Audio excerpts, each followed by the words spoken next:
C'est une première pour le couple Biden mais la réception aura en revanche un air de déjà-vu pour les Macron. Le président de la République française et son épouse sont conviés ce jeudi 1er décembre à la Maison-Blanche pour un dîner d'État, un honneur qu'ils ont déjà reçu en 2018 pendant la présidence de Donald Trump.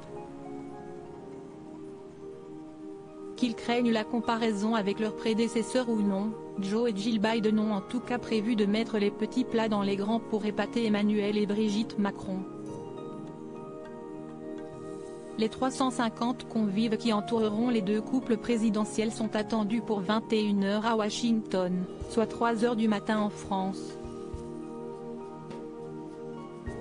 Ils seront reçus sous une grande tente dans les jardins de la demeure présidentielle, a précisé la première dame des États-Unis lors d'une conférence de presse dont Paris Match se fait l'écho. Au menu sur la table de la Maison-Blanche, des homards, du caviar au cétrat américain, ainsi qu'une raviole de courge en guise d'entrée, suivie par du bœuf persillé pour le plat de résistance.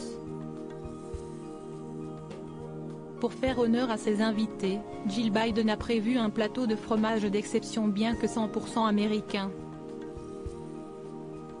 L'épouse du président américain compte notamment sur un bleu de l'Oregon, la première production de l'oncle Sam à avoir remporté, en 2019, les championnats du monde du fromage, pour impressionner le couple français, rapportent nos confrères de TF1.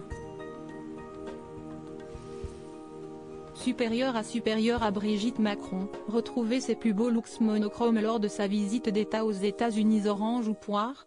Le dessert sera fruité. Une production locale sera de nouveau à l'honneur au moment du toast puisque celui-ci sera porté avec un vin pétillant américain.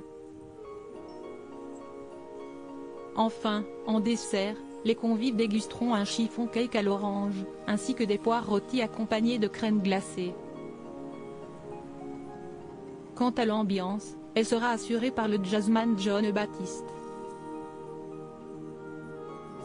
Décrit comme un pianiste virtuose, l'artiste récompensé à plusieurs reprises est également connu pour son engagement en faveur des droits civiques. Article écrit en collaboration avec 6 Médias. Crédit photo, Dominique Jacovide.